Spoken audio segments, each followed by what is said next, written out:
You're good. Okay, thank you.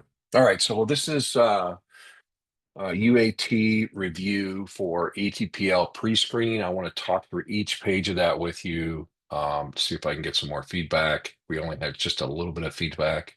I want to walk through with you where you find all the assets, the documents, the note, and so that refamiliarize you with that, and you can share that with somebody that's not here, that's going to be in UAT. And then we'll also take a look at the training program, even though you can't quite get there yet. Um, so that's what we're going to try to do today, and hopefully I get everything set up okay. So if you follow the link in the email, there's a project site, and that project site, if you haven't been into it, looks something like this. And at the bottom of that, we have a full list of resources. And when you get into that, you will see these top three are the current ones. There's a UAT notebook that we'll get into. Some of you have been into it. There's the pre-screening UAT guide, and there is the training plan submission UAT guide that we're going to look at today. Okay, after we look at this pre-screening notes. So over here, I've got that notebook. If I would have, if you would have went, try to get out of that. Sorry about that. I got just an overlap on the top of my screen. If you would have went from this right here, UAT Notebook 2025, you would have gotten into this. It could have came up in the browser. It could have came up in an application if you have a notes application installed. It works pretty much the same way. When you get into this, you'll see release 3, cycle 1, cycle 2. We're in cycle 1 right now. We would like to close that out sooner than later. If both of these overlap each other a little bit, that's okay. Inside of here, I put in an example reporting. If you come across an item, as we talked about before, put that information in there, put a screenshot if you can, put steps to reproduce. It could be an issue, could be a bug, could be an enhancement, doesn't matter. We'll make a comment back, either myself, or Kelly Trimble, or one of the other BAs, or Saranya. One of us will respond to that. And I am going to back up here. Sorry, Kelly, I didn't introduce you. Kelly is our outreach coordinator that just came on Monday.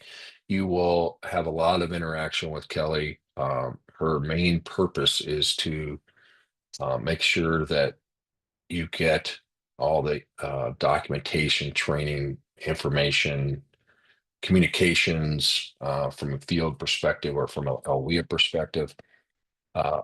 And she's also going to be working with building out training with other folks, and then any kind of communication, and then change management. Also, change management is when you find something like this: issues, bugs, enhancements.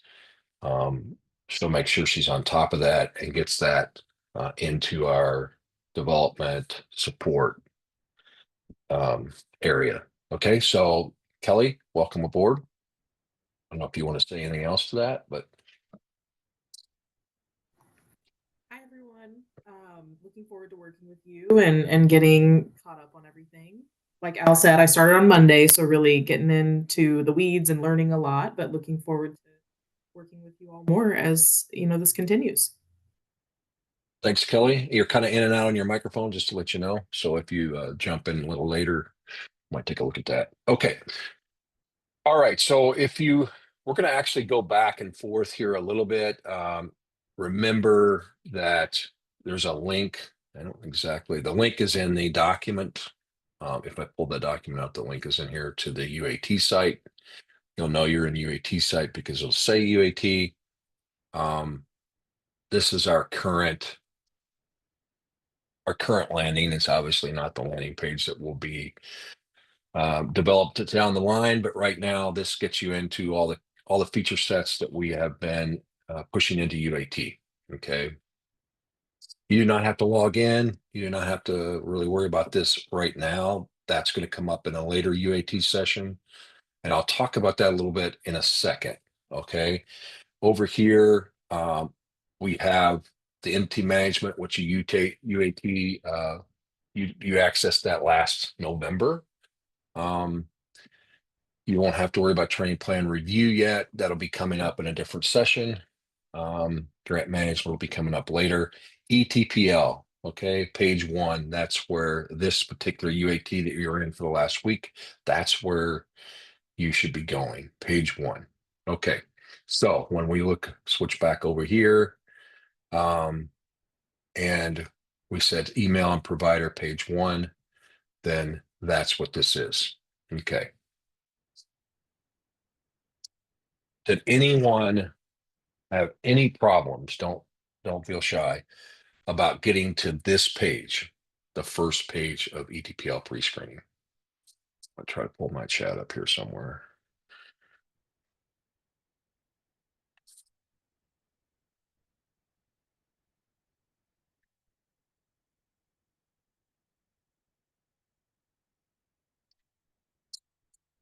Okay, I don't see anything in chat. I mean, if you attempted to get to this page, great, thank you very much. So what happens, right? We're a new provider. We got to keep focusing on that. We're a new provider. In other words, we have a program. We believe that we want to get that on to the eligible training provider list of Illinois. Okay, Robert, tell me what you encountered when you tried to get to this page. Well, it seemed like I have a problem with the I login sign in, and I Yeah, guess I don't know if I may need my you do not have password. to sign in, Robert. You do not have to sign in. Well, Okay. it's telling me when I log in, it's telling me that. Let me go back. Let me sign back in. Yeah, just go. Whoops, not that. This get to here, and you should Yeah, not. yes, I get to hear. If I hit login or Yeah, E, you don't hit that. Don't hit that. Just it's not. We're testing there. You just can go right straight to here. You don't have to log in at all. okay, hold on. Let me sign back in. So management tools, ETPL, page 1. How does that work for you? Okay, preview. Okay, so you say go to waiting for it to Management come up. tools up in the top right, Okay, ETPL, page 1. page 1. Got it. Okay, All right, I'm good. in. All right. Yeah, that's confusing. Sorry about that. You do see that login here, and I would think, yeah, too, if I didn't tell you different, that this is available. We are testing through this right now because we are connecting the whole Okta login security back to our application, all those kinds of things. So that's why that's there. We haven't got that completed yet. And then you go over to management tools, ETPL page 1. Thanks, Robert, Well, for bringing thank that you. forward. All right. Okay. So we're back here. We believe our training program or training programs, we would like them to be on the ETPL of Illinois. And so there will be a landing page because right now we are we're an external public user right now. Okay. So we're coming to this page. We're not logged in. We do not have an account of any kind. This is actually the way it will work. And we'll get to this page through a landing page that's being developed. That landing page is the ETPL landing page that has information on why you would want to get into list your training program and all those kinds of things. It has resources on the policy, on WIOA. That is being developed. Okay. Designed and developed right now. That will be the page you land on when somebody does a search. And then on that page, you will have a link that says, yeah, I want to become an eligible training provider in Illinois. And when you do that, you'll get to here. Okay. So the first thing we want to do is collect provider name and identification of a provider. The reason we're doing this is basically we want to make sure from an identification level that we don't already have that provider in our system. It's very possible that because these organizations are pretty big sometimes, that one person may think, or may be in charge of a program and may think that their program or their provider is not listed. And so they go in here and they start to put that information in. We do not have to go through the pre-screening process if they're already in the system.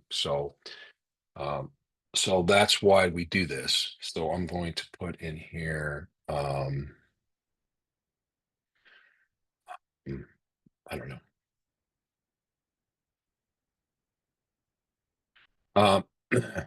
Okay, now we can do this right here. We can enter an FEI in our Rapids ID. This SSN is going to go away. We're not going to collect that. We're going to collect an identification from an FEI in our Rapids ID. If you are a registered apprenticeship, then you might have a unique Rapids ID. Let's just do FEIN right now. It gives a mask. And then this should be 2 + 7. And then you have to put in a valid email address. Okay, so I'm gonna try this the first time, and I'm gonna tell you how to get kind of around this on multiple times. So and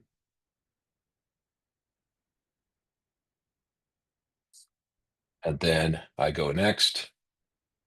It says you'll receive an email at that address you entered. Please look for that email and follow the link and continue the process. So I'll receive an email at that link, and then I would follow that process. So if we go back here, this section is where you would report anything like the email is never been sent to me, or the email is confusing, or the link doesn't work. Anything like that would be a part of that page 1. Okay. And then hopefully that worked for me. Let's go to email, and it looks like this, right? So become an eligible training provider. Hello, this email is provided you to verify the access. This allows us to really kind of at least verify that that person that's using the system, the person that's actually put their email address in there, is not has access to that email.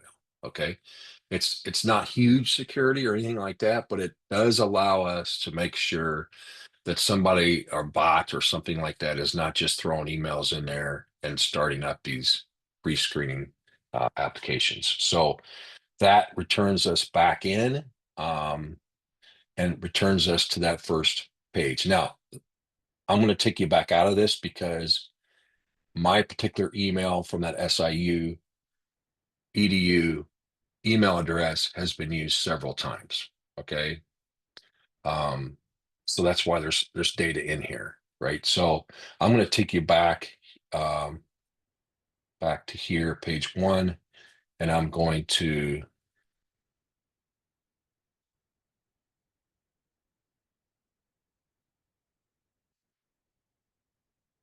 put something else in there.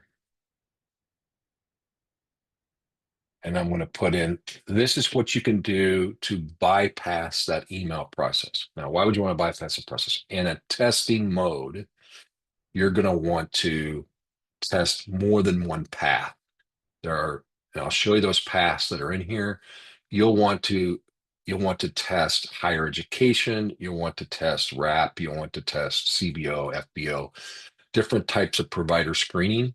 You're going to want to test. So what you can do is put any email name in here, as long as you have a root word and ampersand and then or at or whatever, and then fakemail.com. Okay. If you do that, it will tie this with your results, but it will allow you, what did I do wrong? Why I lost my, didn't notice that. It'll allow you to, nope, I got something wrong. Operation failed, record. Yeah, I'd be getting that kind of message. So I never got past Did you? that page. You didn't Yeah, get past this? nope. Maybe the fake mails aren't working.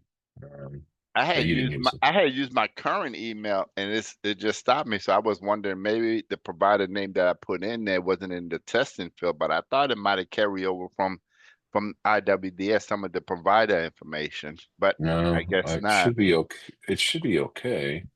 Hi, good morning. I just want to mention that I did get past this page. The fake mail did work for me on several occasions. Yeah, I've gotten by it several times. Oh, that's great. Okay, I'm gonna skip over here to page 2, and I'm going to um, see if anybody's got any issues on here. Now, this first page 2, I'm just going to show you what this would kind of look like. Okay. All right, so this first page 2 would come in, there would be 4 options, and you wouldn't see the 3 options would look like this. The 4th option would just be type institute. If there's anyone that got to this point, I don't know why a minute ago it was working and it's not, but if anyone got to this point, did they have any issues? This would have been page provider description.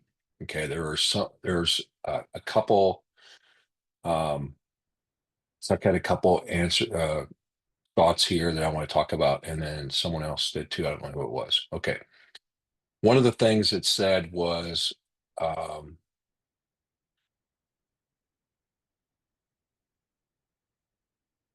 just wanted to point out that currently ask for other information for eligibility. We do. That's at the training program level, whoever wrote this. This is really a kind of a high level pre-screening to make sure that your provider that you're describing, and there is some connection obviously with the programs it provides, but that provider it has at least one program that falls in that makes that provider fall into these 3 categories. Okay, if and later on the stuff like you said, information you have in here, and you'll see that a training program is where we collect all that information. Okay, so this is just to sort through and make sure our providers are kind of in a ballpark here, right? So um,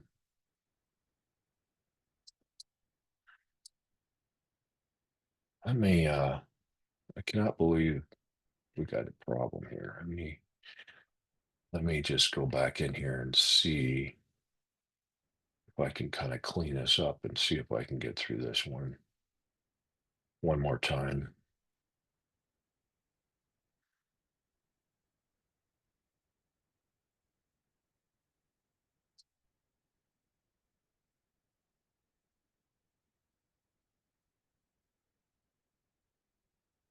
No, it's not working now. Okay. So I'm going to move on to 2. Okay. So this is keeping the information that I had in there before. That's why. So I'm going to put in this description. I'm going to select this one for now so that we can come back to that one. I'm going to select a registered apprenticeship, and I'm going to say public. And then then I'm going to hit next. Okay. The first thing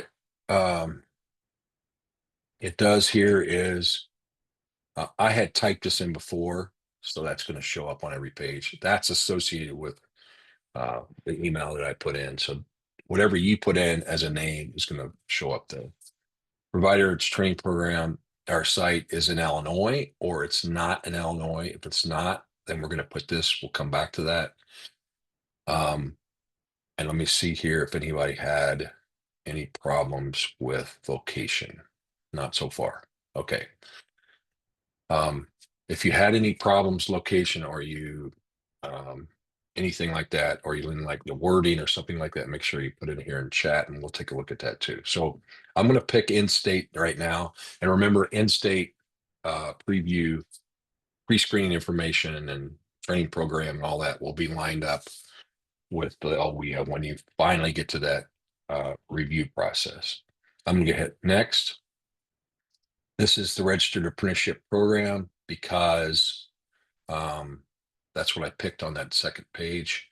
It will not, these will not be expanded until you hit them. So as the provider wish to opt in ETPL, we can upload a form here. This usually says upload because I would not have used it.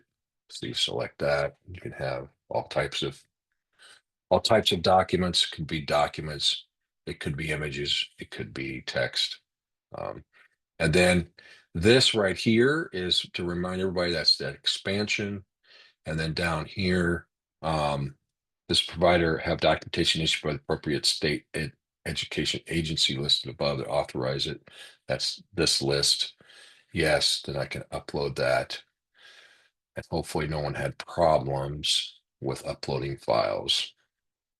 Okay, that would complete it. So there's always just, just like I said before, there's just 4 steps. Okay, even though there's a lot of different things. So that'll get us to here. I'm going to go back to page 2, and then let's pick this college or university. We're going to pick public. We're going to say it has bachelor's degrees or higher. I've got something in there, so that's all that matters right now. I'm going to go with Hey, this. Al, Yes, it's Mark. Yeah, I assume that it's okay. I'm curious to see how many of those on this call, since it's a standard group week after week, are actually involved in ETPL and their Yeah. LWIA, or if there's someone else they would probably prefer to have conduct these UAT. testing, Yep. UAT. I think most of these people I recognize most of their names, but I don't know that all these are the ETPL coordinators. So, and not to say that those on the call shouldn't test if they feel they want to, but you're okay with them sending this to some of the ETPL people Yes. that would be more familiar Yes. with all the terminology and the current process. Okay. Yep. So I just Thanks. want to make sure. Good. Thanks for bringing that up. Yeah, we may not have all the exact folks that are, and this is more from a screening perspective, right? So like, this would be someone, today it's a lot different, right? So you get contacted, probably you talk to them, you get them a form, training program form to fill out. That information comes back in, paper copy. You have someone in your office actually looks at that document, and then enters, if everything looks okay, enters that into the system. Okay, perfect. LE 22, perfect. And then they enter that into the system. So the big switch here, right? The big switch is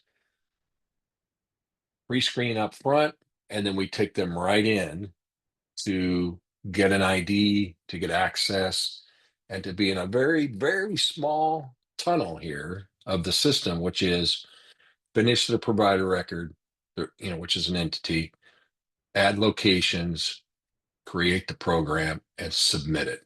Okay, all of that under a pending status. And then at that point is when it gets back to this person that's dealing with this today. Okay, perfect. 14, you're on to great. So if there's someone in your LWIA or region or whatever that is doing this that you think, wow, they probably need to understand this and do a acceptance test on it, then please don't hesitate to push that on. Okay. This is when you're out of state or it's virtual only, like online. Distance learning, I think, is one of the things. If it's one of those 2 or 3 cases, then you'll come in here and then I'll say, is this entity listed at state ETPL, which they're headquartered? And I'm going to say, yeah, it's in Arkansas. And then does the provider have proof? I'm going to say yes.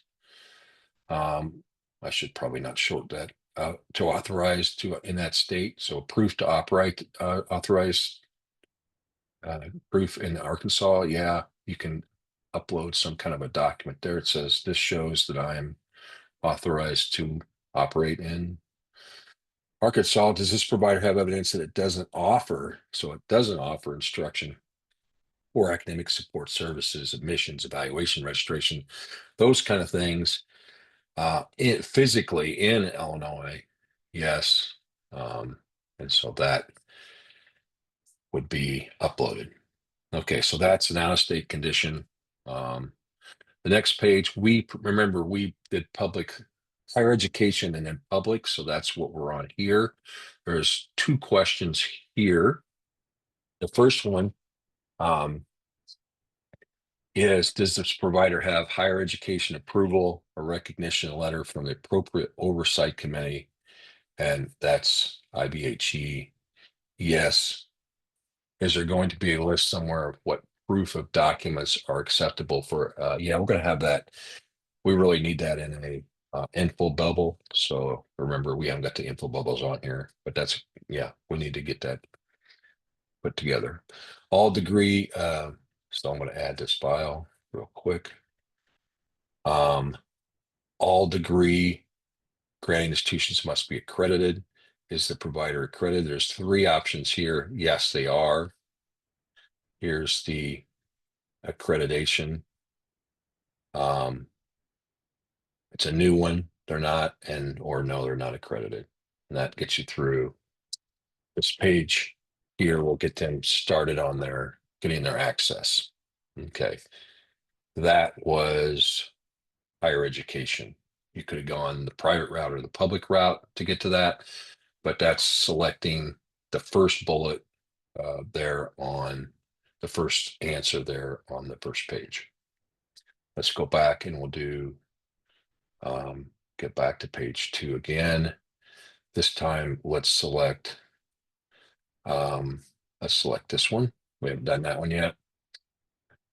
And there was a question here, and I want to hit that question. And that is here. The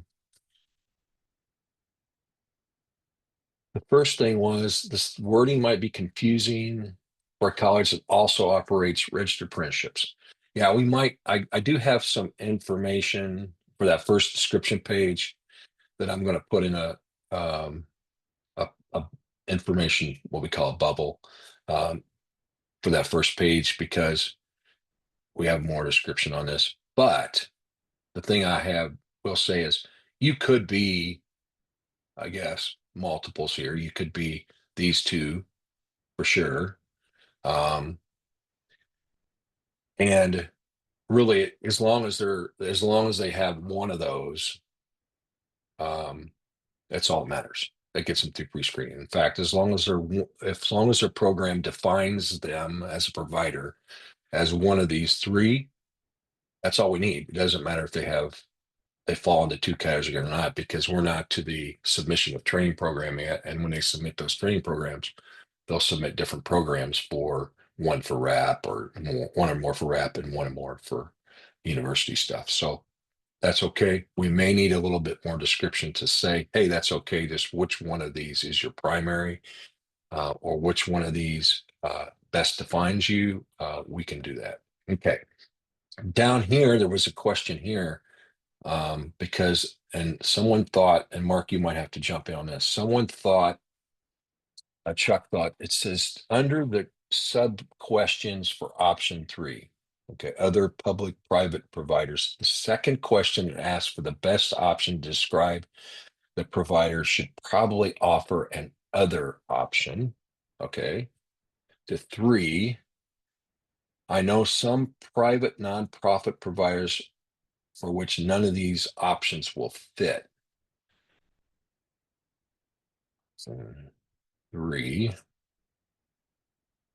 I think it has adult But education. wouldn't you have selected private up top already?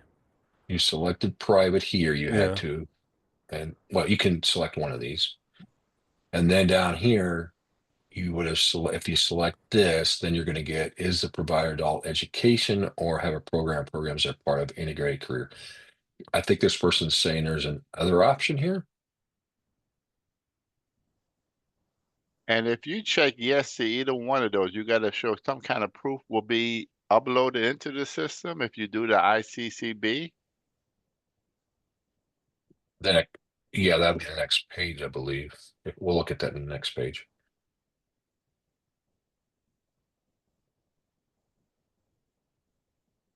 Oh, where's the other coming in? Is it? No, he's Is it? saying maybe there should be a third option. I don't know. Yeah. I don't know what program Well, that might be or so I provider. exactly. I ask, can you give an example of these programs which do not fit in these choices? Stuck on. I mean, yeah, because you don't want them to click type of instantiation is not listed because I think that automatically declines them, right? Right, that's declining. Yeah, so we don't want them to. I don't know that it declines. I think it just says that you're supposed to contact your coordinator to Yes. determine. Yeah, I mean, if we can identify what those are, they're thinking we can put in there. I don't have a problem adding a third category, but Well, I do. Okay.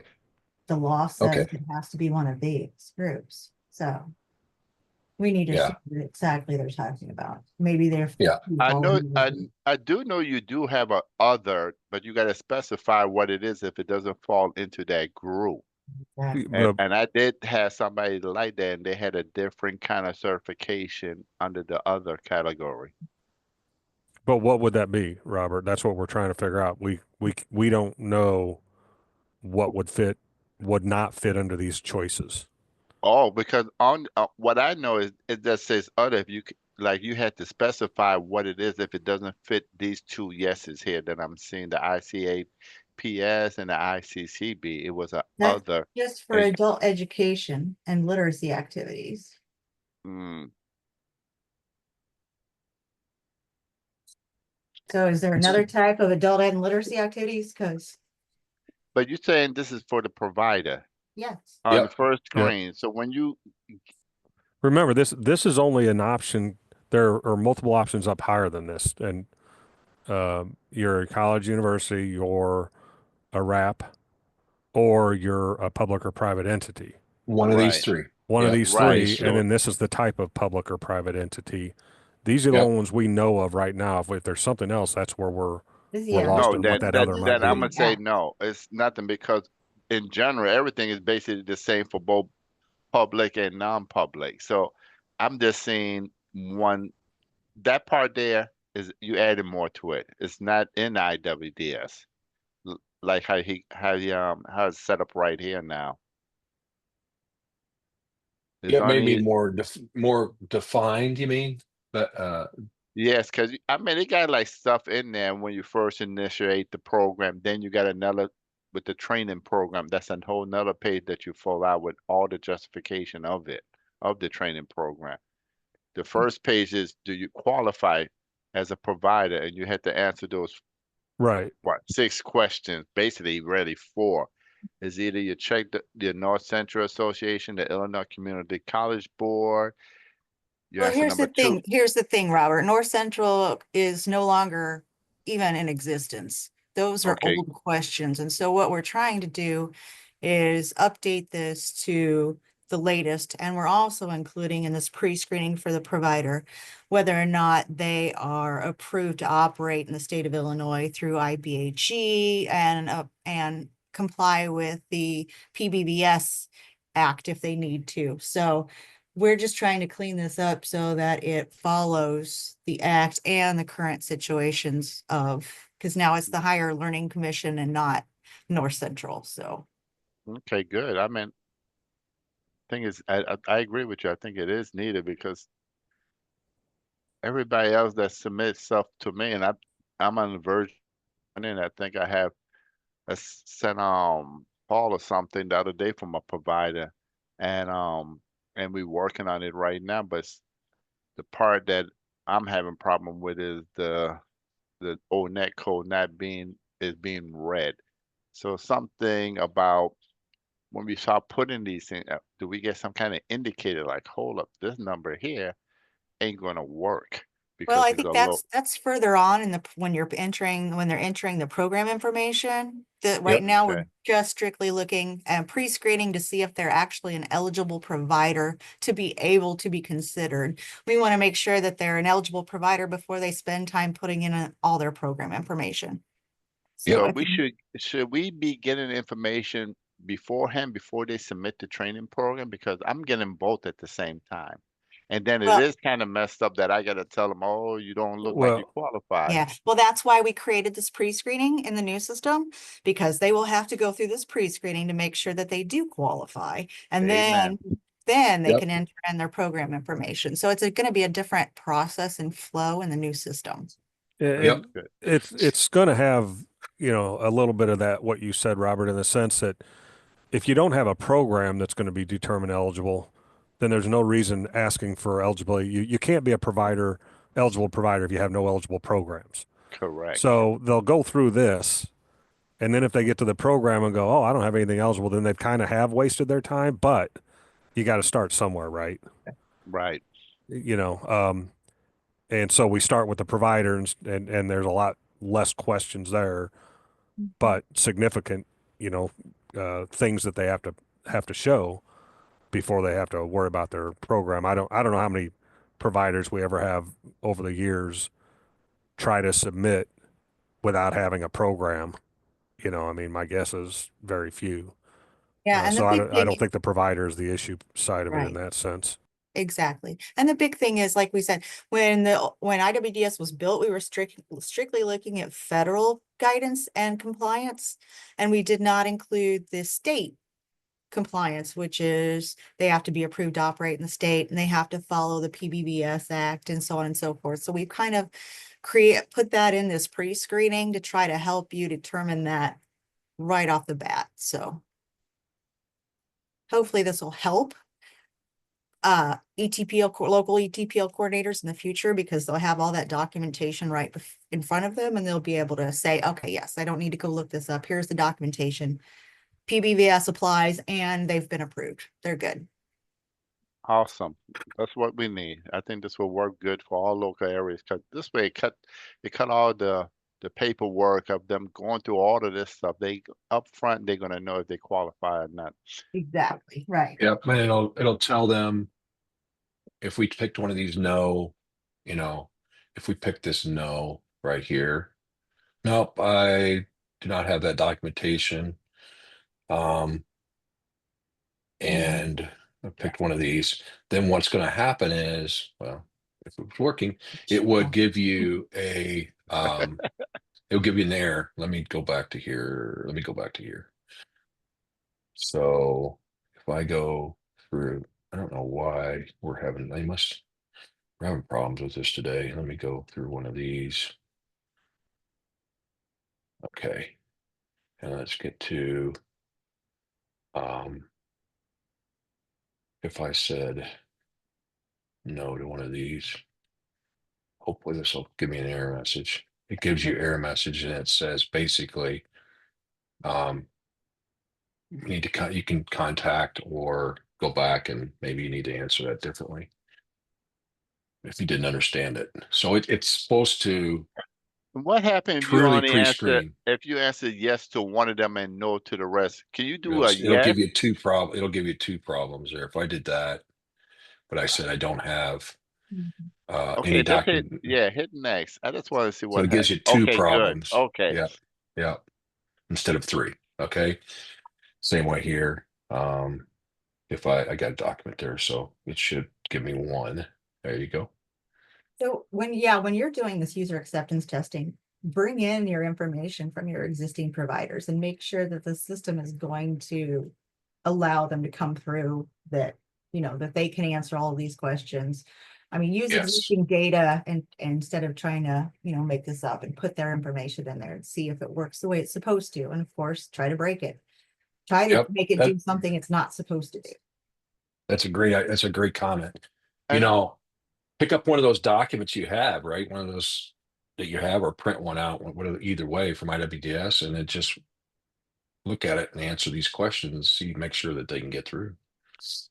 so tell me something with the new system and what we have in IWDS. do we gonna have?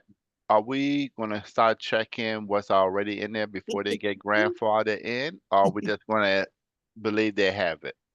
And we only doing this for all new providers. Well, Mark, Well, I think the intention is we're not going to have someone do something over with, if it's already approved, that they'll be brought in, but this will be applying to all the new ones. I think the issue with that might be that there's a potential new requirement and new policy uh, that if that hasn't been applied in the past, I don't know how we could really time-wise try to go back through all programs to verify it. I mean, that's my concern with it. Laura, would you agree?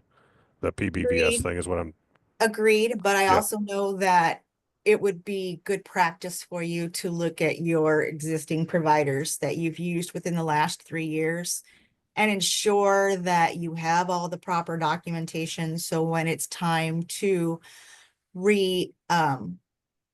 make them eligible again for their continued eligibility, that they would be in the new system, that they would be able to provide that documentation. So, I mean, you don't have to do everybody that's on your list, but I would certainly say, look at the biggest ones that you use. well, And- and I think a lot of those, because our majority of them are community colleges. So Right. those you're not going to have to worry about because they're No. meeting community college standards. It's those private providers, Yeah, the especially some of those that, proprietary school. yeah, that I think would be the ones to be like, well, we've been approving them for years, but now that we've got new process, new requirements, we probably ought to check into it. Um, and we're going to be talking about and looking into cleaning up the list as it is. There's a lot of providers, a lot of programs that have been on the list for many, many years that have never been used. And while Yes. we want to provide maximum opportunities for participants, when we start asking for performance information, it's going to become even more evident that these programs aren't needed. Great. So, and I know you've brought that up too, Robert, in other meetings, Yep. that we really do need to clean our list up. We just got to figure out the most efficient way to do that, and still giving all enough selections for the participants that we aren't limiting them. Okay, so very good discussion. I pretty much took you through each part of this. We'll see today. Don't worry, because we'll see today if you haven't been in it yet and you want to get through it. We'll see what's going on with that. Does look like something. This is new here, so I'm assuming they put something in UAT since I looked at it last, which was yesterday.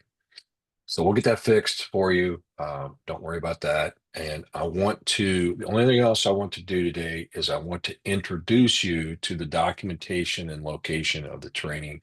I'm not going to take you through that because we've got some upgrades going on in that too. But if I take you back to here, you'll see we have the training plan submission. This is going to be a lot of interest to you because it's going to probably kind of like put everything together for you. It's going to answer some of those questions you have about where is this and where is that, because you saw it all before, all the questions and answers for submitting provider training program slash etc. You saw that in one form before, and so now, and you made some logical decisions about, well, should I enter this provider? Because you had to enter a training program and associates that to a provider. And that provider, you had already decided, yeah, you're going to put that provider in or not. So this kind of gets that, get through all that. So you'll get this submission guide that's at that link. You should look at this.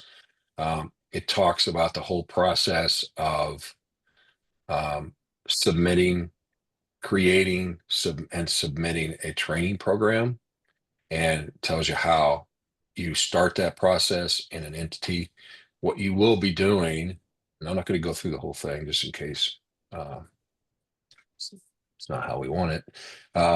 You'll be going into entity management. You'll pick an entity that exists, or you can always create another one if you want to. And then when you do that, you'll go down here and add training program. That's how you'll do that.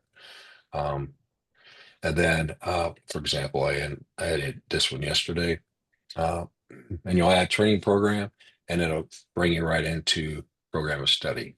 This particular guide takes you through every one of those pages. So get familiar with this guide. We'll tell you, we'll demo this next week. Focus on today and the next few days on let's getting that ETPL pre-screening out of the way. We'll give you an email today on what that problem is. I don't know what that problem is. That's a new problem. And so you can continue with the pre-screening. Get yourself familiar though with this guide and how you're going to do this. This is obviously, as you know, quite a bit bigger. There are several pages to fill out. It's broken down, maybe hopefully more logical, ONET codes. You have to get through this page here in order for us to establish the program. But after we establish that program in draft mode, you'll be able to go out of it, come back in it. You'll be able to go to different places in the program. But we do have to have a name. We do have to have this filled out. So we decided, hey, let's have them fill out this entire first page. You do have to have it associated with at least one location. So that's why we decided to do that whole page first. And once you do that, it gets established. So established in the sense of you can come back to it later if you want to or not. And if you go here, it'll show up. Once you get it established, it'll show up. Like this one here, though, is pending approval. It will show up in draft mode. So anyway, I'm not going to go through this whole thing. There's a couple things when you're still tweaking on it. It's close. You could go through it if you wanted to. I know it's not a big deal, but you might have a problem and wonder if that problem is real or not. So, and get yourself familiar with this, just so you remember. If you go and follow those links that Taylor sent in that email, and you'll get to these resources. Should be easy to get to. There's the notebook, there's pre-screening guide, there's the training plan submission guide, and then we're going to walk back through that whole thing next week when we make sure we get all these cleaned up and make sure there's no warpy problems like you just saw. But we're going to get that done and go back through this again next week, and then we'll probably have a week or so after that before you have to have all that UAT completed. So okay, so just one more thing is once a training plan, a provider, and locations and the training plan is submitted, if it's a new provider, okay, it's going to be in pending. The provider is going to be pending and everything, but the training plan is going to be always going through the workflow process, and that workflow will be something. Let me see here. Like if you were an ETPL coordinator, you'll be coming off of one of these pages. There's no date in there, but you'll be coming off one of these pages here, which is the review, and you'll be able to filter those by all kinds of different by status and all those kinds of things. And you'll be able to, if you're, obviously from an LWIA perspective, you'll be set automatically to your LWIA, and you'll just see the ones for review here in this list that are for your LWIA. Or if you're DCO ETPL coordinator, then you'd see everything. So we'll get to all that workflow process, to all the different types of statuses. There's a handful of statuses, and then off of those statuses are reason codes. So if you are in an LWIA and you do not recommend it, because we're recommending, right? So if you do not recommend it for approval, then you can select reasons.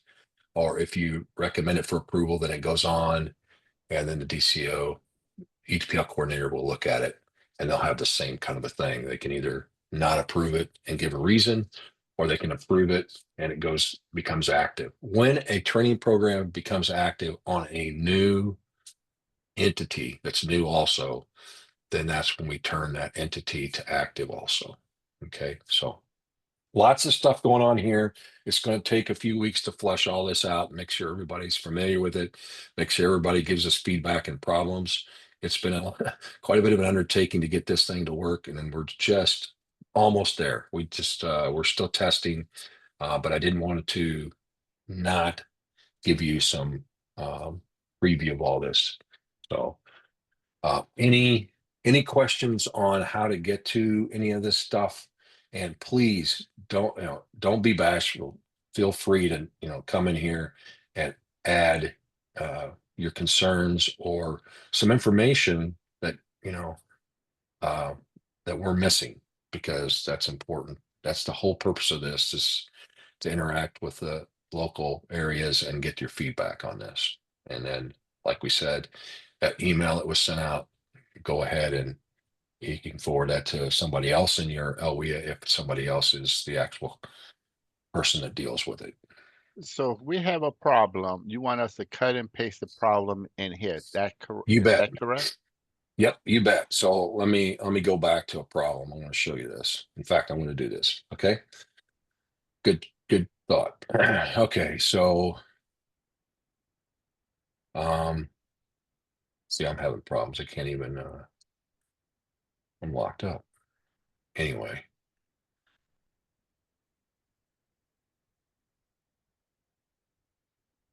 So say I was here. Okay.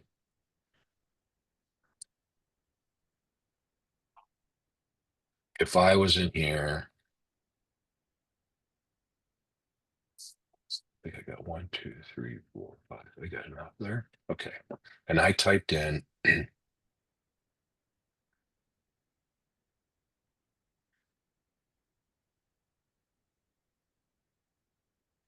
okay, and I got to here. What I would do is let me do that again here. I want to get ready to capture this. Just do a do it. You might Yeah, not be that able to doesn't get stay that. up there too long when that crate fell. It doesn't stay up there too long for me to Yeah. screenshot. Yeah. So I grabbed that like that. I just did a full screen. That's why I was able to get it. I was trying to just get that page, but you may or may not get that. That's pretty quick. We may have to slow that down. If you But if you use Snippet and you can set it to delay doing a Good. screenshot for 3 seconds up to 10 seconds, and then that will help you make sure that you can capture the. Yep, very good. So let me go back to my what's the one here? Let me go back here to my note. Okay, so we know this is an issue. So I'm going to put this in here so we can track it. Try to go from the first page to the second using the, I don't know if that works with the other, but using the fake mail address, it gives me an error. And I cannot go to page 2. And then you do insert picture. Yes, it is. This device. I'm going to go to where my pictures get stored, which is here. And I'm going to pick up one of these that I got. I would have thought. If it didn't find. Anyway, you guys know how to capture a picture, but you would just put the picture in there and a wire miner. Oh, it's probably the day or something. Anyway, I'll just do this one. Just put that in there, your picture, and then we'll go back in here and we'll see those and we'll look at them and respond. Okay. Sounds good. All right, thank you very Now, much. It's a well, big deal. somebody was saying something about delayed screen print. How did that go again? If Somebody So was, If you so use if you the use clip, I don't, this is a Mac machine, but if you used that screen capture that you guys use in Windows, what's it called, Laura? it's called snipping tool. Yeah, the snippet tool. There's a If you do delay it, along the Yep. top banner. And if you drop down the delay, you can change it anywhere up from 1 second to 5 seconds. So if you need to you capture a drop down, you can change it to like 3 seconds, 4 seconds, and then go with that page, do the drop down so the drop down shows, and then it'll capture it. So that's the best way to do it. good. I see it. I see the 3, 5, and 10-second Mhm. delay. So when you perfect. up in there and you see it, already have this up and just have it set as a 5-second delay. And when that Mhm. error come up, it's gonna click it within 5 seconds. Hopefully that's enough time. Hopefully that's enough time. Yeah. Okay, cool, girl. Mhm. Yeah, or if you want to record it, you can just record a few, a few seconds and throw that up there too. So anything like that works. It helps a lot. If you can't grab it, that's okay. Just try to type in there, what that, I don't have it up anymore, but what that message said, it's okay. We'll trust us. We'll get back to it and we'll figure it. We'll figure out how to create it. If we don't know how to recreate it, we'll get a hold of it. That's why it'd be nice if you just like chucked it or whatever. It'd be nice if you just put in like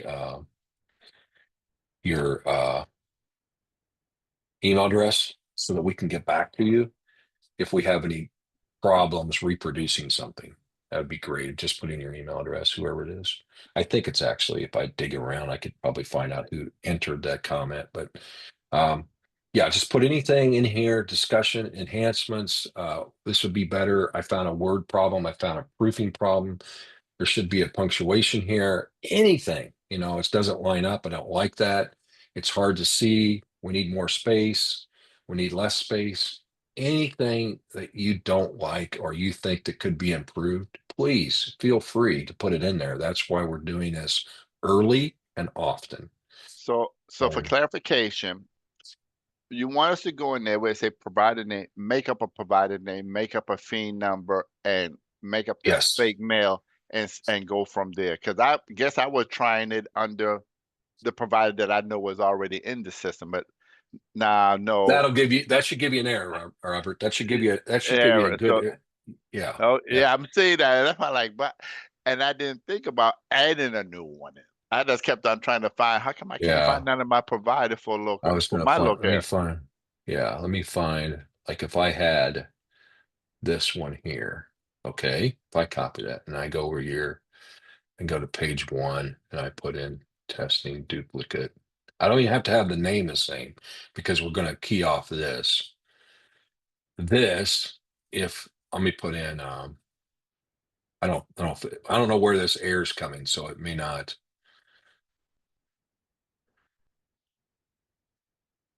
get there. But if this fake mail.com, it's funny. All right. Yeah, it did it. So it tells me that, hey, this one's already in the system and please contact them. Like it gives you, this is the crazy provider name that somebody tested, but in test, but it tells you exactly, gives you a phone number. It's like, it gives you that information so that like, if you're in that provider group, right, you'd be like, oh, our provider is already in there. Okay. But if you like, you could be at a different location for that provider, right? There's a lot of locations for some of them, and you could say, oh, I need to see why we're already in there. Whatever. That's why we do it. Now, if let me tell you one more thing about this. This is okay. Remember that we check two different places. We check if that provider exists in the system yet, into IWDS 2.0. Is it already a provider in the system? We're also going to check if there's pre-screening data for that provider but the provider is not in the system yet. Okay. Why are we doing that? Because we don't want one person to start this pre-screening process or finish the pre-screening process, and another person started again with a different email address with the same provider. So we're not only checking if we have it in the system, we're checking against the pre-screening data that we've stored for those that have not completed the process. In that case, we're just going to refer you to DCO ETPL coordinator. We are not going to provide that information for those providers that are just going through the pre-screening. If you think you're legit, you think you're okay with that message, we're going to give you a message that says, hey, you need to probably talk to DCO coordinator because this process has already started. They'll be able to see that. Okay. I think it'd be something like, let me see if I can find it. Anyway, I don't see it here, but they'll be able to look on a list and just look on that list to see all the pre-screening information that coordinator will and say, oh, here's a pre-screening one. I get it for that particular provider. And then they can decide to tell that person what they want. We don't want to get too opened up on folks that come in here and may not know what they're doing or may just be malicious. We don't want that. So, Mark, note that with new system, we will also be requesting clean provider names and program names and will need to match what is available on public available websites. No more numbers or symbols as leading. Yeah. like you just saw. Good Yeah, point, Mark. that's what made Yeah. me think of it, Al. We've Yeah. got a lot of people. We don't know if that's purposeful to get them at the top of the list or whatever, but if it's not matching Yeah. the website, we don't want it anymore. Mm-hmm. Good point. We will have a data validation and cleanup process, and we'll need to do that. There was another question, Paul, if IWDS approved providers are imported in 2.0, if they're missing some documentation, will require that the documentation in 2.0 and provider go into the holding status of some kind. This is Mark. Yeah. This is your Well, question. I think the same response to Robert's question earlier, and I think it was Robert, or whoever asked it. I think the intent is to carry everything over. There may be instances where something changes that requires a look at their current eligibility approval process. And if that's the case, we'll let you know. But for the most part, there shouldn't be any more steps that you'll have to take just because we're transitioning from one system to the other. Because if we weren't transitioning, it wouldn't have mattered. So only if there's really a new eligibility criteria that comes into play that requires something different prior to their next eligibility period, would that apply? So I think that's going to be very minimal, hopefully, Paul, and would apply to pretty much everything that we bring over. Okay, so it is, in essence, it's going to be grandfathered into 2.0 where it's not going to say, oh, you're missing this documentation, so you need to get it before you can use this provider. That would be correct. I say that with the caveat of if there's something that we can't control that we have to get that we previously didn't, then we're not going to have control of that. But I think our intent is to make this a smooth transition. All it is a system change. It's not an eligibility determination change. So Okay. hopefully that resolves most of it. But again, if something comes up as we're continuing to develop new policy that would require a change to that thought, then we'll just have to let everyone know, and hopefully it's not a cumbersome Right. I think the thought undertaking. process is that they don't have to when we transition over, but as each new continued eligibility comes up, then the new questions would apply.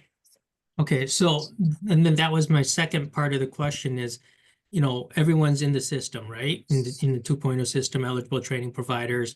Now recertification time comes. Is there a separate link they have to go to or landing page to do updates, or do they go through the whole process. We haven't gotten there yet. Separate. Oh, okay. Yeah, separate. But yeah, you're going to go in And and select your program, and then you're going to start getting it ready for a resubmission. Mhm. Okay.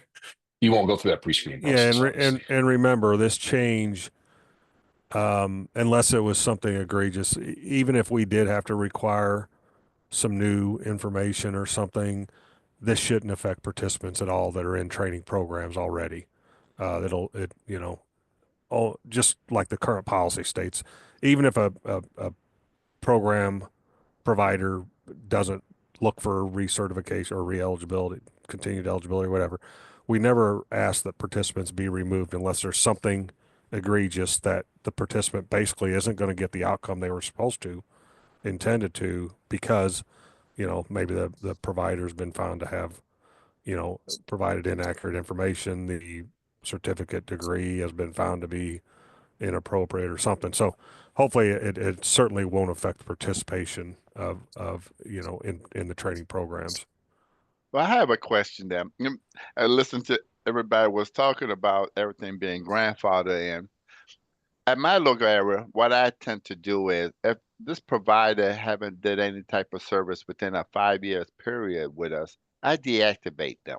I don't even put them in because I don't want anybody looking in there and saying, "Oh, this provider." No, if you haven't done anything for 5 years, I'm not going to keep you active. We should set some kind of maybe rule if a provider is not being active for 3, 5 years. Hey, We're deactivate them. we're But we're looking. It wouldn't be a deactivation, Robert. It would be, because if you think of the process, the first year you come in, for initial eligibility, you're going to get 1 year period of eligibility. Then you'll start a period of continued eligibility that's 2 years and continue on as long as you want to apply. But our thinking right now is if you go through that 3 year period of initial and continued and you're not being used, we may consider not providing approval. It isn't about going deactive because you just wouldn't get approval. well, I Uh, guess I'm looking at it different because we have such a big list, and if I'm not using them, I set up like a provider code for our staff to use to enroll them into the training. I deactivate that training line that I created because they haven't done any service with us for 5 years. Now, when you grandfather over, I'm pretty sure everybody will come over, but would they show up as active or deactivated in the system?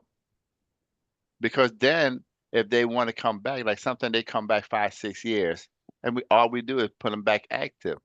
I but like, you but I wouldn't be like able to what. do, yeah, you wouldn't be able to do that, Robert, because again, it's the eligibility process. If someone has been deactivated, the assumption is they haven't been applying for eligibility, then they have to start the Correct. process over. Once they go a year, I think that's the period, a year without eligibility, then you start the process over at 1 year again. So, Really, I don't think IWS do that. I The think that's different current because IWDS does not. The new yes, that IWDS would. system will, because we're incorporating, ensuring that they're approved, have approval to operate through IBHE and comply with PBBS. And those are ongoing approvals. Those are not static. So we will need to be continuously checking those. Good. Okay. Yeah, because I think we're getting confused with when we do the relationship part of it, and that's the part I inactivate where it doesn't show up for my staff to say, "Oh, Exactly, right. I could send this person to the school." No, so they would ask me. But now that you talk about all of this stuff, I'm like, "Oh, okay. Let me verify everything that you have. Okay, send me these documents because a lot of the stuff was just put there. I don't know who keep the documents. I mean, since I've been doing it, I asked them for these documents. But if I had to go back, let's say for the College of Lake County, I don't have no documents to back up Right. everything they say. But this is good stuff. Good conversation. yeah, and some of those Um, I mentioned to Crystal had asked about getting a list of all the documents. I think we can look at that, unless we already have that, Laura. Similar like we do, although it wouldn't be as extensive. like we do for eligibility of participants, is have a list of acceptable documents maybe. But in many instances with provider and programs, it's attestation. There's not documents like for your accessibility. Granted, you're going to go through as a receiver of WIO funds, you have to go through an EO audit routinely, but we don't ask for physical documents, do we, Laura? Don't we allow attestation on that question? For your accessibility of your facility and Yeah, all those that kind of last Yeah, couple those are all questions. Yeah, attestations. yeah. Yeah. So yeah, they're on that training program. There's an attestation Yeah. page that has that in it. Yep. but also moving forward, I would assume consistent with what we were doing with participants, Al, there'll be a repository where they can upload documents and they're there. You don't have to Yep. Yep. We will maintain have. them, Robert, somewhere. They'll be in the system That would be Yep, as an great. bunch of upload. them. Yeah. That Yes. would be great. And questions in the back of your head, because I put in the chat, we're developing the new system one piece at a time. So we started with the aspect of looking at a new provider and program entries, but our next steps will be looking at continued eligibility, looking at how they can update information, looking at how they submit all student data, all that other stuff. So as we're going through the process, know that we'll have discovery on those next steps. So Yep. Very good. And Al, I think you'll need to respond to Zaida of her if Yes, I people try am. to. I am. Okay, So great. yep, I'm going to do that right now. And we're checking FEIN or Rapids ID. Okay. So even if the name's a little off, which it will be always probably when you first get in there, or you used doing business as or whatever, that really won't matter.